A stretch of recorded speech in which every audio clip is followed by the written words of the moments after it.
एक अंधा व्यक्ति जो न केवल कानून की लड़ाई लड़ता है बल्कि अपने शहर की रक्षा करने के लिए रात के अंधेरे में निकलता है। न कोई सुपर पावर, न कोई स्पेशल सूट, सिर्फ अपनी हिम्मत, कड़ी मेहनत और सुपर सेंसेस के बल पर। यह है मैट मर्डॉक, जो दिन में एक साधारण वकील होता है लेकिन रात में वह बन जाता है एक डर, एक रहस्य, डेयरडेविल। पर क्या एक अंधा व्यक्ति सच में एक सुपर हीरो बन सकता है? क्या यह मार्वल की सबसे यूनिक और बेस्ट सीरीज है? आज हम चर्चा करेंगे डेयरडेविल की कहानी, इसके दमदार एक्शन और एक ऐसे हीरो की जो अंधा होकर भी सबसे अधिक देख सकता है। गुजरे वक्त की परछाइयां कुछ याद के रही, शब्दों में बंदे अफसाने सदियों से बह रही, जो खो गया वो छुपानी हर चेहरे के पीछे एक दास्तान। पोर्ट्रेट्स जहां हर कहानी में है एक पहचान। डेयरडेविल मार्वल की एक डार्क और ग्रिटी सुपर हीरो सीरीज है जो 2015 में नेटफ्लिक्स पर रिलीज हुई थी। यह कहानी मैट मर्डॉक की है, एक अंधा वकील जो रात में डेयरडेविल बनकर अपने शहर हेल्स किचन की रक्षा करता है। इस सीरीज की सबसे खास बात यह है कि यह दूसरी मार्वल फिल्मों और शोज से अलग है। इसमें न तो कोई मजबूत सुपर पावर है और न ही कोई सीजीआई से भरी फाइट्स, बल्कि यह शो रियलिस्टिक एक्शन, इमोशनल गहराई और नैतिकता की लड़ाई पर आधारित है। सीजन 1 10,015 मैट मर्डॉक डेयरडेविल बनकर शहर के सबसे बड़े अपराधी विल्सन फिस्क किंगपिन का सामना करता है। सीजन 2 10,016 द पनिशर और इलेक्ट्रा की एंट्री होती है और एक खतरनाक निंजा संगठन द हैंड सामने आता है। सीजन 3 2018 किंगपिन की वापसी होती है और डेयरडेविल को अपने न्याय, विश्वास और पहचान के बीच मुश्किल फैसला लेना पड़ता है। अगर डेयरडेविल मार्वल टीवी का सबसे बेहतरीन सोलो सुपर हीरो शो था तो द डिफेंडर्स वह क्रॉसओवर था जिसने हेल्स किचन के 4 सबसे बड़े हीरोज को एक साथ लाया।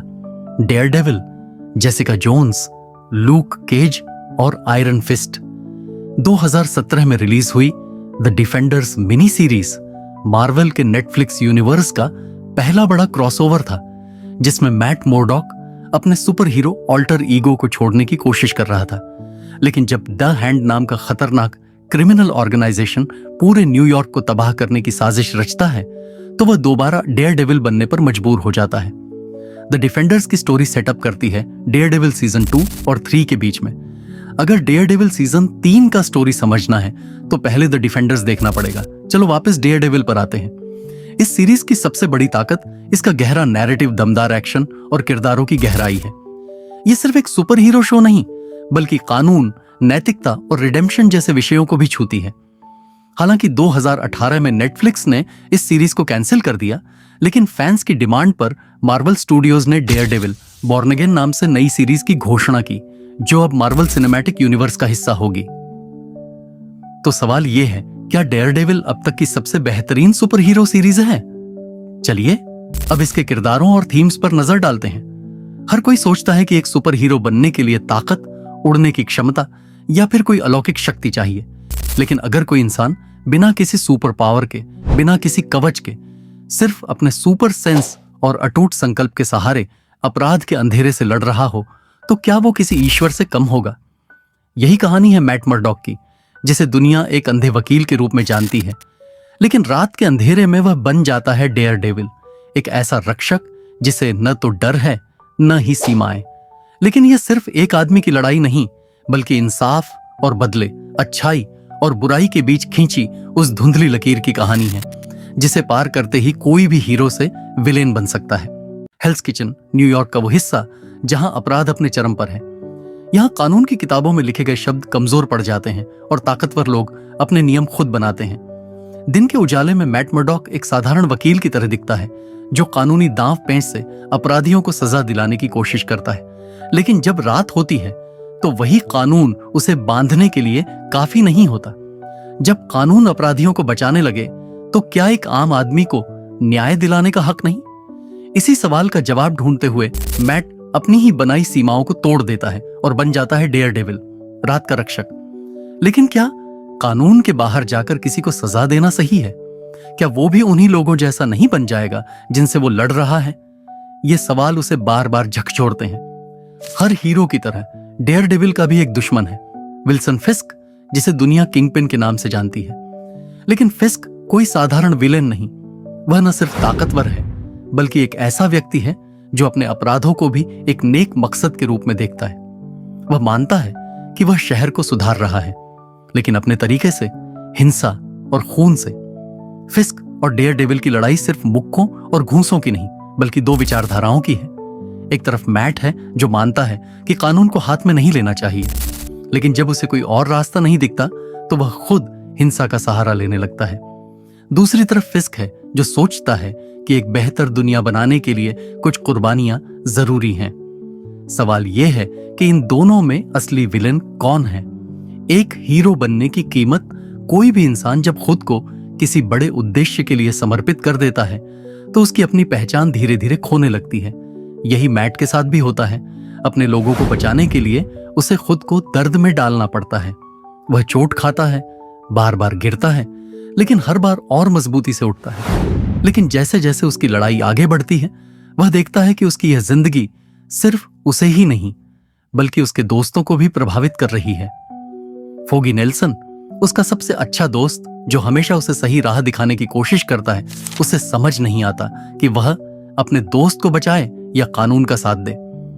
कारेन पेज, जो उसकी ताकत भी है और कमजोरी भी, उसे बार बार आईना दिखाने की कोशिश करती है कि कहीं यह लड़ाई मैट को उसी अंधेरे में न ढकेल दे जिससे वह लड़ने की कोशिश कर रहा है। मैट मर्डॉक सिर्फ एक फाइटर नहीं बल्कि एक आस्थावान इंसान भी है। उसके अंदर जो गुस्सा, दर्द और अपराध बोध भरा है, वह उसे अपने भगवान के सामने झुकने पर मजबूर करता है। वह खुद से बार बार पूछता है, क्या मैं सही कर रहा हूं? क्या मुझे खुद ही सजा मिलनी चाहिए? हर चोट, हर हार, हर गलती उसे यही एहसास दिलाती है कि उसका संघर्ष सिर्फ बाहरी दुनिया से नहीं बल्कि खुद के अंदर छिपे अंधेरे से भी है। और शायद यही उसकी सबसे बड़ी लड़ाई है। एक ऐसी लड़ाई जिसमें कोई विजेता नहीं, सिर्फ एक ऐसा योद्धा है जो तब तक लड़ेगा जब तक वह सांस ले रहा है। तो आखिर में सवाल यही उठता है, क्या मैट मर्डॉक सच में एक हीरो है या फिर वह भी धीरे धीरे उन्हीं लोगों जैसा बन गया है जिनसे वह लड़ रहा था? क्या एक आदमी जो न्याय की तलाश में खुद कानून को तोड़ने लगता है सही मायनों में अच्छा कहलाने लायक है, या फिर उसकी दुनिया में अच्छाई और बुराई की कोई स्पष्ट परिभाषा ही नहीं बची? जब दुनिया अंधेरे से भर जाए तब क्या कोई बिना रोशनी के भी सही राह चुन सकता है? शायद यही सवाल डेयरडेविल की पूरी कहानी का सार है। एक्शन और सिनेमैटोग्राफी। जब बात डेयरडेविल की आती है तो इसका एक्शन और सिनेमैटोग्राफी इसे बाकी सुपर हीरो शोज से अलग बनाते हैं। यह कोई साधारण सीजीआई से भरा हुआ शो नहीं है, बल्कि इसमें रॉ, ग्राउंडेड और हार्ड हिटिंग फाइट सीक्वेंस देखने को मिलते हैं जो इसे ज्यादा वास्तविक और इमोशनल बना देते हैं। डेयरडेविल का एक्शन हॉलीवुड के स्टाइलिश सुपर हीरो फाइट्स से बहुत अलग है। यह किसी गॉड लेवल ताकतवर इंसान की कहानी नहीं बल्कि एक आम इंसान की लड़ाई है जो हर चोट महसूस करता है और फिर भी उठकर लड़ता रहता है। यही चीज इसे और ज्यादा इंटेंस और रियलिस्टिक बनाती है। One take hallway fight. अगर आपने डेयरडेविल देखा है तो आप इस सीक्वेंस को कभी नहीं भूल सकते। सीजन 1 में एक single shot hallway fight scene दिखाया गया था जहां मैट मर्डॉक कई गुंडों से अकेले ही लड़ता है। कैमरा एक ही एंगल से पूरी फाइट शूट करता है जिससे हर पंच, हर गिरावट और हर चोट बिल्कुल असली लगती है। यह सीन ओल्ड बॉय जैसी क्लासिक मूवी से इंस्पायर है और आज भी इसे टीवी इतिहास के सबसे बेहतरीन फाइट सीक्वेंसेस में गिना जाता है। सीजन 3 का प्रिजन फाइट। जब सीजन 3 में मैट एक जेल के अंदर फंस जाता है तो जो होता है वह किसी भी एक्शन फैन के लिए एक मास्टरपीस से कम नहीं। पूरे सीन को सिंगल टेक में शूट किया गया है और इसमें कोई कट्स नहीं है। यह न सिर्फ डेयरडेविल की फिजिकल स्ट्रेंथ दिखाता है बल्कि यह भी बताता है कि वह कितनी बुरी हालत में होने के बावजूद भी अपने मिशन पर टिका रहता है। ब्रूटल और रियलिस्टिक स्टंट्स। इस शो में फाइटिंग को बहुत रॉ और ब्रूटल रखा गया है। डेयरडेविल की हर लड़ाई में ऐसा लगता है जैसे वह सच में लड़ रहा है और हर चोट को महसूस कर रहा है। कोई भी झगड़ा सिर्फ 1-2 घूंसे मारने तक सीमित नहीं रहता बल्कि लड़ाई इतनी लंबी चलती है कि मैट की थकावट, दर्द और जख्म भी साफ दिखते हैं। हर फ्रेम में कहानी डेयरडेविल की सिनेमैटोग्राफी भी उतनी ही शानदार है जितना इसका एक्शन। यह शो डार्क टोन और शेडोज का बेहतरीन इस्तेमाल करता है जिससे न्यूयॉर्क का हेल्स किचन किसी नॉयर फिल्म की तरह दिखता है। रोशनी और अंधेरे का खेल।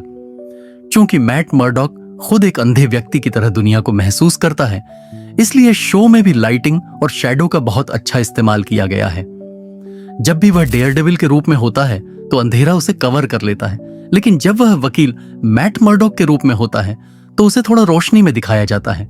यह दर्शाता है कि कैसे दो अलग अलग जिंदगियों के बीच उसकी पहचान बंटी हुई है। फिस्क और डेयरडेविल का वर्ल्ड।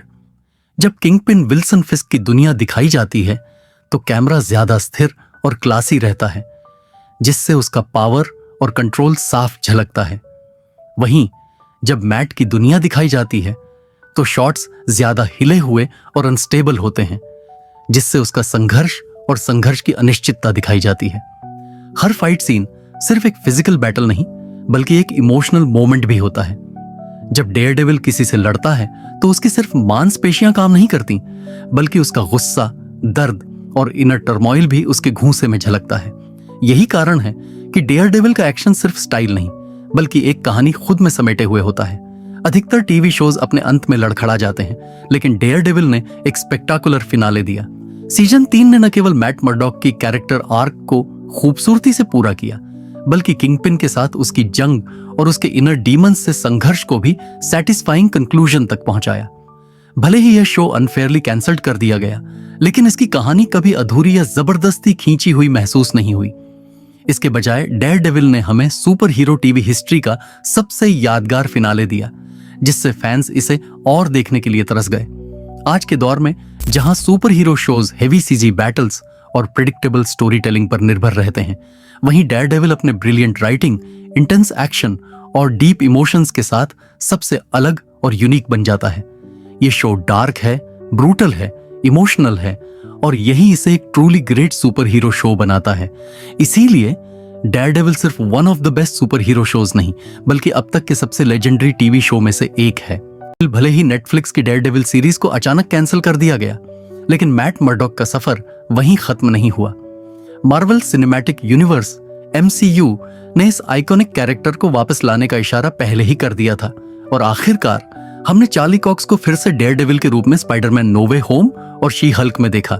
अभी Marvel studios Daredevil born again के नाम से एक नई सीरीज की शुरुआत हुई है।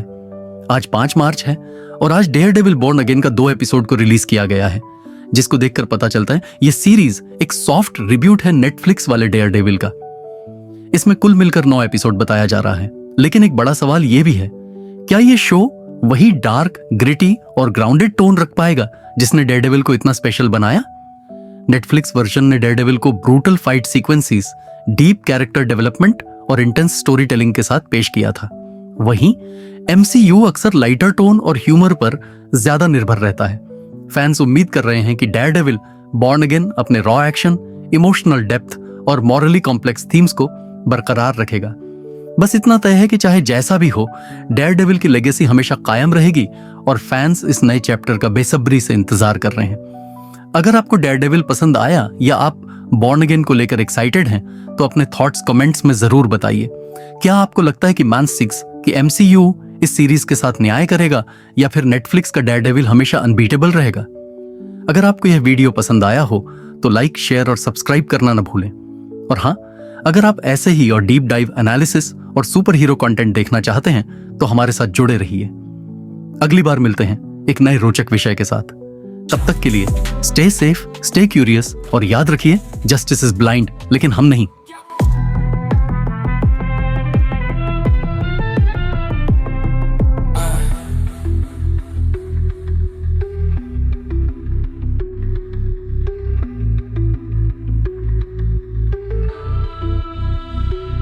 गुजरे वक्त की परछाइयां कुछ याद कह रही है, शब्दों में बंधे अफसाने सदियों से बह रही है। जो खो गया वो छुपानी, हर चेहरे के पीछे एक दास्तान, जहाँ हर कहानी में है एक पहचान।